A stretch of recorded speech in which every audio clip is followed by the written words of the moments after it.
नमस्कार, मैं हूं संजय शर्मा। आप देख रहे हैं 4 PM न्यूज नेटवर्क। क्या मोदी जी समझ गए थे कि अगर 30 तारीख को वो नागपुर नहीं गए तो वो अपने जीवन की सबसे बड़ी गलती कर जाएंगे? क्या मोदी जी को ये समझ में आ गया था कि अब राजनीतिक मजबूरी ऐसी है कि संघ को साधना जरूरी है? बहुत महत्वपूर्ण, बहुत ज्वलंत सवाल है। मैं आज आपके उस पत्रकार को आपके साथ बातचीत के लिए आमंत्रित किया है मैंने, जो अटल बिहारी वाजपेयी जब छुट्टी मनाने जाते थे उनके साथ रहते थे। वाजपेयी मंत्रिमंडल के एक एक मिनिस्टर से उनकी दोस्ती थी, वाजपेयी जी से खुद निजी मित्रता थी। उस दौर में उन्होंने वाजपेयी जी के संघ के रिश्तों को महसूस किया है। उन्होंने बताया है कि संघ का दृष्टिकोण क्या है, और अब मोदी जी समझ गए थे कि अब संघ उनको निपटाना चाहता है। बहुत ज्यादा रहस्य नहीं खोल रहा हूं, सीधे चल रहा हूं अज्ञान प्रकाश जी के पास। आज की बातचीत में आपको मजा आ जाएगा, आपको समझ आ जाएगा। ये जो हिंदू हिंदू हिंदू कह रहे हैं, लाल कृष्ण वानी जब योगी आदित्यनाथ से बड़ा हिंदुत्व का चेहरा लेकर निकले थे तो पत्ते पिट गए थे।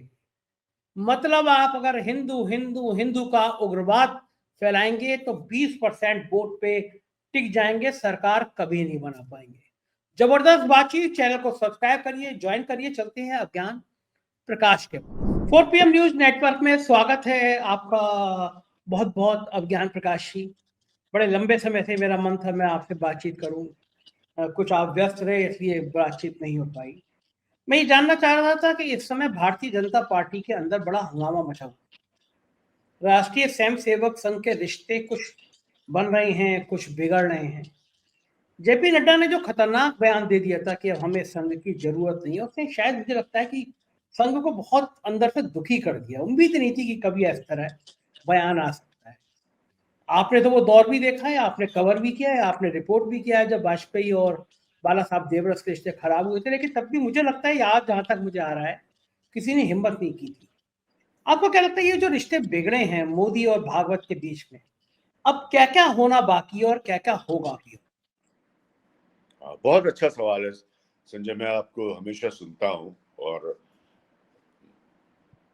आप मेरी पर्सनल फेवरेट हो गए। आपके चैनल में बाकी लोगों को नहीं सुनता और आपको जरूर सुनता हूँ। कुछ अलग आप अपनी बात रखते हो और आपकी एनालिसिस का स्टाइल अलग है जो आज के तमाशे में नहीं नजर आता। सवाल बहुत अच्छा है। संघ और बीजेपी का टकराव हमेशा से रहा है।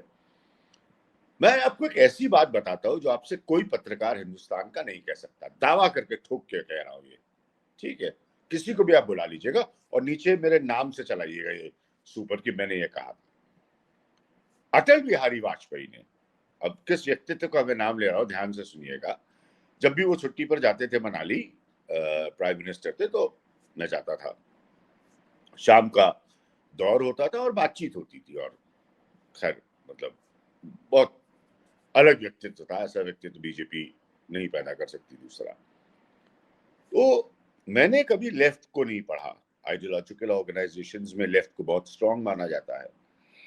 तो एक दिन आइडियोलॉजिकल ऑर्गेनाइजेशंस और उसका, ये सारा आपके सवाल से जुड़ा है, और उसका जो पॉलिटिकल ऑफशूट होता है उसका रिश्ता क्या होता है और मतलब क्या होता है, ये मैंने उनसे पूछा।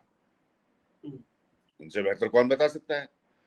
तो वो तो जनसंघ में भी थे और जनसंघ से ट्रांजिशन हुआ बीजेपी का, तो उसके भी वो हिस्सा रहे। उन्होंने बहुत अच्छा उत्तर दिया और मैं सच में दावे से कहता हूँ, ये बात बहुत कम लोग जानते हैं। उनका ये कहना था और मानना था कि जब आइडियोलॉजिकल ऑर्गेनाइजेशन से निकली हुई पॉलिटिकल ऑर्गेनाइजेशन पावर में आती है तो सबसे ज्यादा फायदा आइडियोलॉजिकल ऑर्गेनाइजेशन को होता है। जो सत्ता का रस प्राप्ति इनको होती है वो किसी को नहीं होती। दुनिया भर में ऐसे भी उदाहरण हैं जहां पर आइडियोलॉजिकल ऑर्गेनाइजेशन ही बदलकर पॉलिटिकल ऑर्गेनाइजेशन हो गई। लेकिन आरएसएस और बीजेपी जो है, इन्होंने अपने को अलग रखा। और आरएसएस ने हमेशा ये ड्रामेबाजी की कि हम तो सांस्कृतिक संस्था है और फलाना है, कभी इधर टाई अप कर लिया, कभी उधर टाई अप कर लिया। प्योर पॉलिटिक्स करती है आरएसएस, इसमें कोई दो राय नहीं है। कभी किसी को मैं पहले भी बहसों में कह चुका हूं, अपने शोज में 22 साल में कह चुका हूं, कोई गलतफहमी नहीं होनी चाहिए। No BJP with no RSS, simple है। तो ये अटल जी के खुद के शब्द मैं आपको आज बता रहा हूं। तो देखिए क्या है, ये है बार्गेनिंग का गेम। जो प्रश्न आपने इतना अच्छा पूछा, ये स्पष्ट बार्गेनिंग का गेम है, गिव एंड टेक का गेम है। और गिव एंड टेक का गेम इसलिए है क्योंकि जब 2013 में आपने उसके अंत में ये तय कर लिया कि नरेंद्र मोदी ही चेहरा होंगे और इस तरह की बैकिंग और माहौल नरेंद्र मोदी के लिए बन गया, और वो सही भी साबित हुआ, 2014 में उनकी गवर्नमेंट आई, तो तब आप मोदी को एक अलग नजरिए से देख रहे थे। ठीक है, उन्हीं के व्यक्ति थे, उनके प्रचारक थे, ये भी नहीं कि खाली रिश्ता था आरएसएस से। बहुत लोग, बहुत बड़े बड़े ऐसे नेता हैं जिनका रिश्ता रहा है आरएसएस से, वो तो वहीं से निकले थे, उसी स्कूल से पढ़ के आए थे ना। तो कभी कभी ना कभी तो प्रिंसिपल साहब उम्मीद करेंगे ना कि उनको भी हाथ जोड़ दें। प्रिंसिपल साहब ये तो नहीं उम्मीद करेंगे कि स्कूल के सामने से वो निकल जाए और देखे भी ना पलट के, 10 साल उनको समय ही ना निकले नागपुर जाने का। आपके स्कूल के रियूनियन में बुलाया जाता है, आपको सम्मान किया दिया जाता है, तो आप गर्व से जाते हैं ना अपने स्कूल। ये तो जा ही नहीं रहे, जा ही नहीं रहे। हाँ, जा ही नहीं रहे। मैंने आपको रिश्ता समझाया ना अटल जी के की परिभाषा से। तो बिल्कुल ठीक बात। और वो उसको मानते थे। तो वो कई मुद्दों पर, अरे उनकी सरकार जो इंडिया शाइनिंग के कैंपेन पर हारी, उसका तो आरएसएस के संगठनों ने, भारतीय किसान यूनियन जैसे संगठनों ने आर्थिक मुद्दों पर औपचारिक विरोध किया है, सड़कों पर आकर विरोध किया है अटल बिहारी वाजपेयी का। अटल बिहारी वाजपेयी की सरकार में जसवंत सिंह जैसे लोगों का फाइनेंस मिनिस्टर के तौर पर औपचारिक विरोध हुआ है। तो अब रिश्ता समझ गए। तो ये मेरे लिए, जब भी मैं ये सुनता हूं ना, ये तनातनी की कहानी और खिंचाव हो गया और बदलाव हो गया और ये हो गया, मुझे कतई भी ये नहीं, पहली बात नई नजर नहीं आती, और दूसरी बात, इसमें से कोई भी बात ऐसी नहीं है, एलिमेंट ऐसा नहीं है जो मुझे आश्चर्यचकित कर देता है कि ये कैसे पारंपरिक रूप से। हाँ, ये कुछ भी हो सकता है। पारंपरिक रूप से नरेंद्र मोदी क्या सरप्राइज देंगे, वो सरप्राइज देते हैं, इसमें कोई दो राय नहीं है। सबसे बड़े तो इनके राइट विंग पॉलिटिक्स के जीवन में सरप्राइज देने वाली संस्था कौन है? आरएसएस। लाल कृष्ण आडवाणी को न बनाकर सरप्राइज किसने दिया था? मैंने दिया था, आपने दिया था। सही बात है, बिल्कुल सही बात है। एक पालनपुर की, मेरी किताब में लिखा हुआ है, पालनपुर की छोटी सी सभा से में मोरोपंत पिंगले कहते हैं कि राम मंदिर को मुद्दा बनना चाहिए क्योंकि हिंदू वहां पूजा नहीं कर पाते। वहां से उस विषय को पकड़ते हैं लाल कृष्ण आडवाणी और कहां लेकर जाते हैं बीजेपी को। मैगजीन के कवर पर क्या छपता है? The prime minister in waiting. वो मैगजीन का कवर आरएसएस ने नहीं पढ़ा क्या? उन्होंने भी पढ़ा, वो आज तक वेटिंग ही हो गए। ये किसका खेल था? सही बात, आरएसएस का खेल। और बीच में गोविंदाचार्य से मुखौटा भी बुलवा दिया। पहले संघ का आकलन करिए। ये गणित सही है। आज हो रहा है वही। मैं सिर्फ एक प्रश्न उठा रहा हूं आपके इतने लोकप्रिय मंच से कि 18 तकरीबन साल, एग्जैक्ट तो नहीं कैलकुलेट किया जा सकता, 18 साल से हाशिए पर पड़े संजय जोशी 3 महीने 4 महीने में नाम क्यों हो गए? संजय जी को मैं जानता हूं, हमेशा से एक्टिव है। 1998 जहां तक सही साल मुझे पता है, 98 से तो मतलब मैंने लगातार हर बीजेपी की सरकार, प्रधानमंत्री और संघ को करीब से देखा है। तो संजय जोशी को भी देखा है, और संजय जोशी कितने एक्टिव थे वो भी देखा है।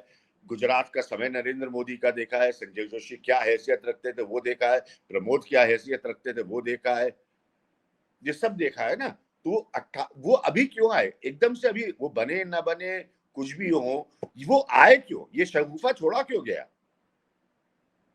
ये किसने किया? आपने तो किया नहीं है। सही बात है, चर्चा तो चली है ना, पत्रकारों ने किया है।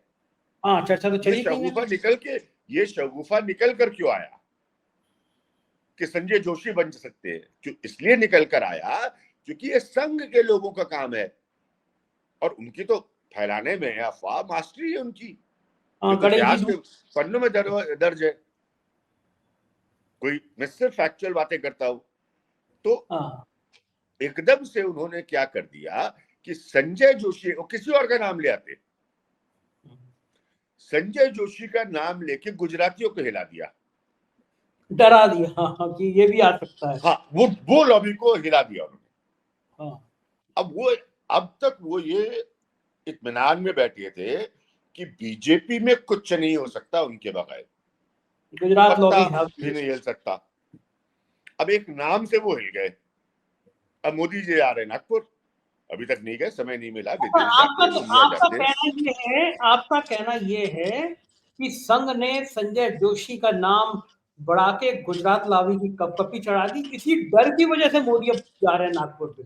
हाँ, बहुत एक ये फैक्टर, और भी बहुत फैक्टर है, क्योंकि आपको पता ही है, आप इतना अच्छा आकलन कर रहे हैं, आपके नागपुर के जर्नलिस्ट है, वो बड़ा अच्छा बोलते हैं, उनको मैं सुनता हूँ, तो उनको है जानकारी, उनको शर्तिया जानकारी है संघ में क्या हो रहा है। और भी फैक्टर है, लेकिन एक फैक्टर ये भी है ना, शगुफा खड़ा कर दिया ना, एविडेंस कुछ नहीं है, तथ्यात्मक पृष्ठभूमि कुछ नहीं है, शगुफा खड़ा कर दिया। अब आप डील करिए, देखिए साहब संजय जोशी भी आ सकते हैं। अब तो मतलब कोई भी सकता है, अमिताभ बच्चन आ सकते हैं, क्या फर्क पड़ रहा है। हाँ, दूसरा नाम योगी आदित्यनाथ का चला दिया कि योगी आदित्यनाथ को भी। अच्छा, उधर उनको बहुत अच्छे से पता था, क्योंकि योगी आदित्यनाथ और अमित शाह का झगड़ा है। वो अमित शाह जिन्होंने योगी आदित्यनाथ को बनाया था, संघ को साथ में लेकर योगी आदित्यनाथ को बनाया था, तो एक तीर से दो निशाने कर दिए उन्होंने। मैं इस वक्त संघ की बात कर रहा हूं। हाँ, ठीक, बिल्कुल सही। एक तीर से उन्होंने दो निशाने साध दिए। एक तो योगी आदित्यनाथ उधर सतर्क हो गए, उनको पता चल गया कि दिल्ली से उनको, अगर उनके हक की लड़ाई आएगी तो दिल्ली से उनको झगड़ा करना पड़ेगा, मतलब झगड़ा से मतलब राजनीतिक झगड़ा, वैसा झगड़ा नहीं। और दूसरा कि बीजेपी पूर्णतः ये ना समझे कभी कि विकल्प नहीं है। विकल्प हमेशा है, विकल्प हमेशा है। आपका सम्मान, आपने इतने चुनाव जितवाए, तीसरी बार प्रधानमंत्री बने, हम सब हमेशा आपके साथ हैं और रहेंगे, लेकिन इसका अर्थ ये नहीं है कि विकल्प नहीं है, या टाइम टू टाइम, समय समय पर हम स्थितियों का आकलन नहीं करेंगे, हम आंख मूंद कर नहीं बैठ जाएंगे, हम जेपी नड्डा के स्टेटमेंट को नजरअंदाज नहीं करेंगे, हम महाराष्ट्र हरियाणा आपको जितवा के दिखाएंगे और फिर आपको बताएंगे कि संघ क्या अपनी हैसियत रखता है।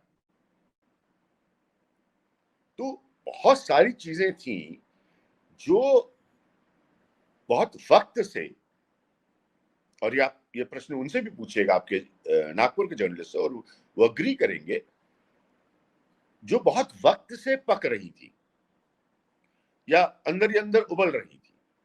अब क्या हुआ है कि 240 की वजह से वो सरफेस पे आ गई, और 240 में कितना बड़ा प्रतिशत है नॉन आरएसएस बैकग्राउंड के एमपीस का, आप भी जानते हैं, मैं भी जानता हूं। सही बात है, बहुत बड़ा है, बहुत बड़ा प्रतिशत है। तो वो तो किसी के सगे हैं नहीं, वो राजनीति के सगे हैं, आपके सगे तो नहीं है। हाँ, एकदम नहीं। मैं आपको एक और बात बताता हूं, जब ये भी चर्चाओं में ही अटल जी और भैरव सिंह जी के वो बहुत अजीज था, बहुत कमाल के व्यक्ति वो भी थे, तो डुअल मेंबरशिप तो कभी कोई थी ही नहीं, कोई संघ में कोई मेंबर ही नहीं बनता। कौन सी मेंबरशिप होती है संघ की, जरा बताइए मुझे। कोई मेंबरशिप का तरीका ही नहीं होता। आप तो शाखा में जाते हैं और दिल से मानकर उसका सदस्य बनते हैं। मेंबरशिप तो बीजेपी की भरी जाती है ना। हाँ, ठीक बात है। संघ का कौन सा मेंबरशिप फॉर्म होता है हिंदुस्तान का, कोई पत्रकार साबित कर दे। तो आप जाते हैं, विचारधारा से जुड़ते हैं और मन से जुड़ते हैं, लेकिन इसी डुअल मेंबरशिप को उन्होंने मुद्दा बना के सरकार हटा ली, जनता पार्टी वाली। किसका खेल था ये? हाँ एक मतलब हिस्सा बहुत कहता रह गया, कौन सी मेंबरशिप होती नहीं। मेंबरशिप तो जनसंघ की थी, मेंबरशिप तो कोई और ऑर्गेनाइजेशन की है, 32 से ज्यादा ऑर्गेनाइजेशन है आरएसएस की, उनकी होती है, बीजेपी की होती है। आरएसएस की कौन सी मेंबरशिप होती है सर? हाँ वो तो वहीं शाखा में गए, ध्वज को प्रणाम किया, गुरुदक्षिणा बस दी और मेंबर हो गए वो, ठीक बात है। बस ये तरीका है। तो कहने का तात्पर्य मेरा सीधे शब्दों में ये है कि मोदी जी बहुत अच्छे से समझ रहे होंगे सब कुछ को, वो खुद ही वहां से आए हैं, उनके लिए कोई ये नई बातें नहीं है। लेकिन बाकी लोग जो कि क्योंकि अभी अंग्रेजी का एक शब्द है ना हाइब्रिड, तो प्योर तो है नहीं, ये तो हाइब्रिड बीजेपी है ना। ठीक बात। इसमें तो कहां से लोग आ गए। ठीक है, आपने भी लोगों को लाने के लिए अपनी वॉशिंग मशीन लगा दी, सबको साफ सुथरा कर दिया, आपने सब कर्म किए जो राजनीति में होते हैं। कोई मतलब मैं बीजेपी की आलोचना नहीं कर रहा हूँ, ये राजनीति में ऐसा होता है। संघ को साफ सुथरा दिखना है, उसको अभी भी हाथ साफ करके रखने हैं, उसको नहीं दिखना ये सब करते हुए कि सरकार गिरा दी, तोड़ दी, इतने एमएलए ले आए, इतने एमपी तोड़ दी। संघ का ये सब काम नहीं है, ये आप करो, हम तो वैचारिक हैं। अब आप खेल समझे, तो इसीलिए मैं कह रहा हूं कि ये सीधा सीधा मसला है। सारे बीजेपी की रैंक एंड फाइल को, जो आज के मौजूदा स्ट्रक्चर में आप जिन हायरार्की को जिसको गिनते हैं, उसको ये बता देने का कि निर्णय आप लेंगे, दिशा हम देंगे निर्णय की, निर्णय फाइनल आप हम ही लीजिए। बॉस बॉस हम ही हैं, बॉस बॉस हम ही हैं। हाँ, तो थोड़ा भटकिए नहीं, भटकिए नहीं, भटक जाते हैं आप लोग, अच्छा भटकिए नहीं, वापस आ जाइए। ये अज्ञान जी, ये जो जेपी नड्डा का बयान था, ये तो सब मान रहे हैं कि जेपी नड्डा की हैसियत नहीं थी वो बयान दे देते। सही बात तो है। ये बयान दिलाया क्यों गया? मोदी और शाह ने ये बयान क्यों माहौल कहा कि दिलाता जेपी नड्डा से कह दो? है, बहुत अच्छा प्रश्न है। माहौल दिलाता है ना, इंडिविजुअल नहीं दिलाता। माहौल में चर्चा होती है, माहौल दिलाता है। अरे यार, आप तो जेपी नड्डा है, मतलब आप रूलिंग पार्टी के प्रेसिडेंट ने, माहौल बयान दिलाता है ना। अब उस माहौल के पीछे व्यक्ति कौन है, तो सबको पता है कि ये माहौल किसका है, सरकार किसकी है। तो वो माहौल आपको बयान दिलवा देता है, वो आपको इतना एम्पावर कर देता है अंदर से कि आप सोचते हैं कि तो कोई दिक्कत नहीं है। अच्छा, अब आपके हिसाब से राष्ट्रीय अध्यक्ष तय कैसे हो? मोदी के मन का होगा या संघ के मन का होगा? कैसे रास्ता निकले? देखिए, रास्ता तो कोई बीच का निकलेगा, लेकिन परेशानी यहां पर क्या है, दिक्कत क्या है, एकदम स्पष्ट कह देता हूं। पूरी तरह से ऐसा नहीं होगा कि पूरी तरह से गुजरात लॉबी का ही व्यक्ति होगा, पहली बात। दूसरी बात जिस पर चर्चा कम हो रही है, जो मेरे लिए ज्यादा, चूंकि मैंने बीजेपी और आरएसएस के रिलेशनशिप को बहुत क्लोजली एनालाइज किया है, लिखा इतना है इसके बारे में। अध्यक्ष तो पार्टी का होगा, पार्टी एक हिस्सा है अलग अलग ऑर्गेनाइजेशंस का। सबसे बड़ा जो फैसला है, जो सब मसलों को अटकाएगा, और मोदी जी बहुत बुद्धिमान व्यक्ति हैं, उनको सब पता है। मैंने कहा ना, वो तो वहीं से निकल कर आए हैं, तो उनको नहीं पता होगा तो किसको मालूम होगा। वो होगा संगठन महामंत्री। हाँ, जो कहना नहीं सही है ये शब्द, क्योंकि मैं किसी इंडिविजुअल पर बात नहीं कर रहा हूं, हम लोग एक व्यापक विषय पर बात कर रहे हैं। जो अभी तक आपने थोड़ा सा ढुलमुल रखा, हाँ, रामलाल जी को रखा और बाकी लोगों को रखा, हाँ, वो आप ही की पॉकेट के थे। वो भूमिका सबसे बड़ी होगी। अब मेरे नजरिए से अध्यक्ष से बड़ी भूमिका वो होगी संगठन में क्या संजय जोशी हो सकते उन्होंने हैं? संगठन ने 10 साल में ये देख लिया कि अगर आप दूरी बनाए रखिए, या आपका कोई व्यक्ति एक्टिव नहीं हो बीच में, फैसिलिटेटर कह लीजिए, इंटरफेस कह लीजिए, अंग्रेजी का शब्द है ये, तो आप को हल्का सा आदमी हल्के में लेने लगता है। तो ये जो भी व्यक्ति बनेगा, जो मैं नहीं जानता, इसका कोई मुझे अंदाजा नहीं है, शवगुफा संजय उन्होंने जोशी बन सकते संजय हैं, जोशी का छोड़ दिया। बन ठीक सकते हैं है, संजय जोशी। क्यों नहीं बन सकते? तो आरएसएस पर निर्भर करता है। तो और वो मोदी जो राजी हो जाएंगे? इंटरफेस होगा, हाँ मोदी राजी हो जाएंगे संजय जोशी के नाम पे? मोदी राजी हो जाएंगे? नहीं नहीं, ये तो फिर संघ का फैसला होगा ना, संघ को राजी कराना। मोदी नहीं राजी होंगे, मोदी नहीं ना, तुम हाँ, जो पुराना इतिहास है उसको देखते हो तो मोदी नेचुरली नहीं राजी होंगे। मैं आज आपसे अब कहना नहीं चाहता, लेकिन कुछ ऐसे मंत्री हैं जो इस मंत्रिमंडल में बहुत बड़े बड़े ओहदों पे आए हैं, कुछ हमारे बहुत अजीज पुराने मित्र हैं। एक जिनके बारे में मैंने आपको बताया भी था कि इन्होंने कहा था कि गुजरात मॉडल डिस्कस होता है, और मध्य प्रदेश मॉडल नहीं, जब वो मुख्यमंत्री थे 2012 की बात बता रहा हूँ आपको, ऑन कैमरा कहा था। तो बहुत सारे ऐसे लोग हैं जो आज कैबिनेट में है, जिनको वो लोग नहीं चाहते कि वो कैबिनेट में हो, आए ना, तो किसी के ना चाहने पे आए। तो इसलिए ये कॉम्प्लिकेटेड है। मोदी बिल्कुल नहीं चाहेंगे कि संजय जोशी की कोई भूमिका लगे, लेकिन इसका मतलब ये तो है नहीं कि उनकी भूमिका नहीं लग सकती। और अगर नहीं लग सकती तो बड़ा शानदार खेल खेला है उससे शगुफे के लिए उनका नाम उछालने का।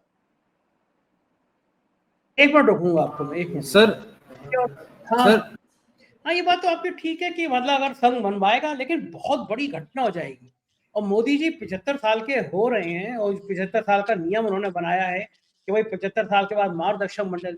ऐसे में अगर संजय जोशी संगठन के महामंत्री हो गए, उनके सबसे बड़े दुश्मन होते हैं, तो क्या मोदी जी अब एक बहुत बड़े चक्रव्यूह में फंसते हुए नजर आ रहे हैं?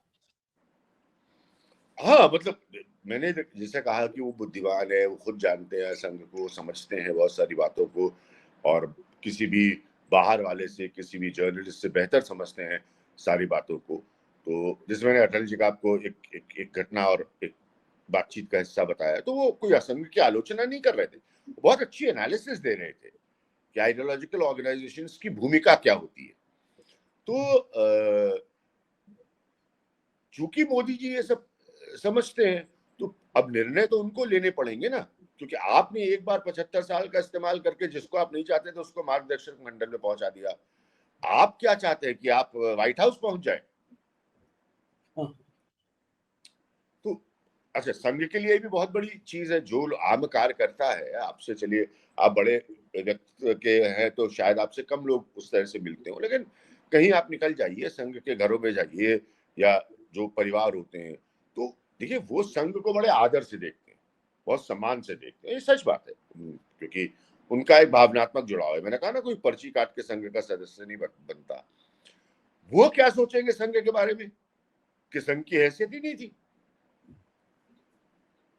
एक बात आपने, फिर मैं मूल प्रश्न पे आता हूं, ये 75 साल वाला शगुफा क्यों छुड़वाया आपने? अब तो खुद फंस गए उसमें आके। अब आप ये मतलब, अगर आप नहीं हट पाए, या संघ ने कोई निर्णय नहीं बता पाया, या बीजेपी की तरफ से कोई निर्णय नहीं आ पाया, तो सबसे ज्यादा स्थिति विकट किसकी होगी? संघ की होगी ना, कि अब आपके हाथ में बीजेपी नहीं रही। तो एक समस्या नहीं है, बहुत सारी ऐसी समस्याएं हैं। अब तीसरे विषय पर आते हैं जो सबसे जरूरी है, ये भी मैं आपको आज एक्सप्लेन करता हूं, बहुत गौर से आपके यहाँ के चर्चाओं को सुनता हूं। योगी आदित्यनाथ, बहुत हो गया मुझे भी सुनते हुए। पहले मैं अजय बिष्ट कहता था, फिर उन्होंने कहा कि नहीं, अजय बिष्ट नहीं करिए, औपचारिक तौर पर उनका नाम योगी आदित्यनाथ है। मैंने कहा ठीक है, औपचारिक नाम लेंगे, क्योंकि राजनीति में कोई योगी होता नहीं, और किसी योगी को राजनीति करने की जरूरत नहीं है, लेकिन ये कर रहे हैं। मठ का काम कब से जानते हैं, इनका बैकग्राउंड। अब मैं आपको एक चुनाव बताता हूं, इसको भी आंकड़ों से जांच लीजिएगा, तथ्यों पर। जब बहुत कुछ हो गया तो अंततः अटल जी के नेक्स्ट मानते हुए, शुरू में वो नहीं बने थे, ध्यान रखिएगा, 6.5 साल में 3 बार गिरे हैं वाजपेयी, 4 बार गिरे हैं, बल्कि 3 बार उनकी सरकार गिरी है, एक दिन तो 13 दिन में ही गिर गए थे वो। शुरू में ऐसा नहीं हुआ था। बाद के समय में लाल कृष्ण आडवाणी को देश का डेप्यूटी प्राइम मिनिस्टर बनाया गया था। ठीक है, कि स्पष्ट हो जाए कि अटल जी जब नहीं होंगे तो आडवाणी जी लीड करेंगे। 2009 का चुनाव उनको रखकर लड़ा गया। ठीक है, और अब इसको जोड़िएगा जरा योगी आदित्यनाथ से।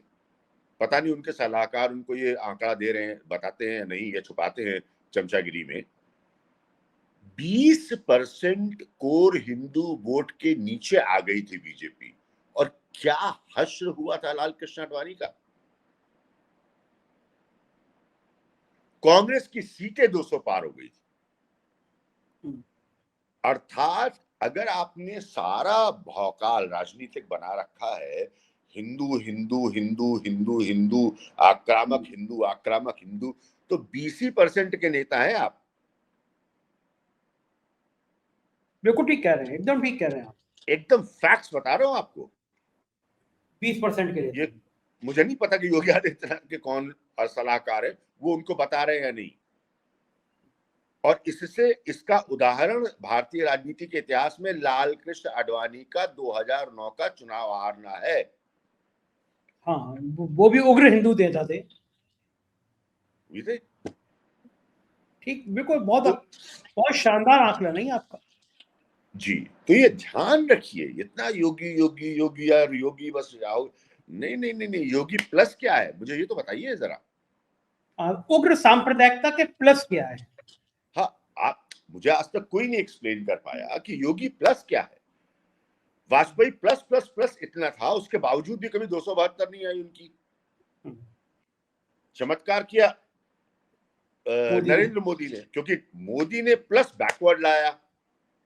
हाँ, और वहीं से बैकवर्ड हिंदुआइजेशन हुआ, पूरा गेम ही पलट दिया मोदी ने उत्तर प्रदेश में, जिसके लिए मैंने तारीफ लिखी है अमित शाह की अपनी किताब में। बट कोर वोट प्लस क्या है, आप ये तो बताइए। कोर वोट तो यही है। चलिए अब सेंसस होगी, नया आंकड़ा आएगा, ये बढ़ गया होगा थोड़ा सा ज्यादा, 1% 2% ज्यादा चला गया होगा। तो आप क्या प्रधानमंत्री बनने का सपना इस पर देख रहे हैं? आपके पास 34-35% तक बेयर मिनिमम पहुंचने का वोट कौन सा है? वो मुझे कोई बता ही नहीं पता। बड़े बड़े कॉलेजेस से मेरी बहस हो चुकी है, दुनिया में बहस हो चुकी है, कोई बता नहीं पा रहा है मुझे। बस हिंदू नेता है, हिंदू नेता, बिल्कुल हिंदू नेता है, मैं मानता हूँ बहुत बड़े हिंदू नेता है, उसमें कोई डिबेट नहीं है। आगे का तो बताइए। अब इसी चीज पर हम आ जाते हैं, तो ये बात संघ भी समझता है। अब आया आपके पॉइंट पर, जो आपका प्रश्न है, ये बात संघ समझता है, इसलिए वो मुसलमानों की भी बात कर लेता है, इसीलिए वो इस बात पर भी नाराजगी जाहिर कर देता है कि ये सब जो हो रहा है उत्तर प्रदेश में, कभी कभी अपने तरीके से कह देता है कि ये ठीक नहीं है। संभल जैसी घटनाएं या जो भी, मतलब मैं डिटेल्स में आपके चैनल पे रोज आते हैं इसलिए उसमें नहीं जाऊंगा। तो वो ये रियलाइज कर रहा है। 95 एमएन श्रीनिवास ने सोशल इंजीनियरिंग का टर्म दिया था, गोविंदाचार्य ने नहीं। वो हिस्टोरियन थे, कास्टिस्ट पॉलिटिक्स पे काम करते थे, एमएन श्रीनिवास। और उस किताब को संघ के बड़े ज्ञानी लोगों ने पढ़ा था, और वहां से ये थ्योरी इवॉल्व हुई थी कि लाल कृष्ण आडवाणी से अकेले हम सरकार नहीं बना पाएंगे, हमें चाहिए होगा वाजपेयी, एक उदारवादी, जिसके अंडर में बनेगी कोएलिशन, बिल्कुल ठीक, जिसको नेहरूवियन सोशलिस्ट कहा जाता था आरएसएस के प्रचारक होने के बावजूद। और वो ही चीज उनकी काम आई। बिल्कुल सही कह रहे हैं आप। तो ये सारी चीजें, हम बिल्कुल सही कह रहे हैं। अब साल की कोएलिशन गवर्नमेंट्स के बाद फाइनली वाजपेयी का 13 दिन के गिरने के बाद मौका आया। अब जो है, मेरा पॉइंट बड़ा क्लियर है कि आप क्या सच में संघ क्या सच में सोचता है, मुझे तो नहीं पता, लेकिन क्या वो सच में सोचता है कि सिर्फ हार्ड लाइन हिंदुत्व से उनकी सरकार आ जाएगी? नहीं आएगी, कभी नहीं आएगी। बिल्कुल ठीक कह रहे हैं आप, एकदम सही कहा आपका आंकड़ा। बहुत जबरदस्त, बहुत ही जबरदस्त आज आपने, अभियान जी, मैं जिस चीज का इंतजार कर रहा था बहुत दिनों से, आज आपसे बात करके मुझे बड़ा अच्छा लगा। आपके यहाँ सुन रहा था अलग अलग बहसों को, तो बहुत ही बढ़िया उनके पॉइंट्स बना के मैंने कहा उसको सारांश में लेके आए, उनको पर्सपेक्टिव और पृष्ठभूमि में लेके आए। बिल्कुल सही बात है। और यही भाई, हम लोग ये नहीं बता सकते कि निर्णय क्या लेगा, लेकिन हम दिशा का आकलन कर सकते हैं। बिल्कुल, बहुत बहुत शुक्रिया ज्ञान जी, आज आपने मुझे इतना समय दिया, अच्छी बातचीत की, थैंक यू सर। पूरी बातचीत सुनी आपने, एक ऐसे शानदार पत्रकार जिनको दुनिया सुनती है, लंबे समय तक टीवी के पत्रकार रहे और आज बहुत शानदार बातचीत की। आपकी राय का इंतजार रहेगा, कमेंट करके बताइएगा बातचीत कैसी लगी। शुक्रिया, थैंक यू।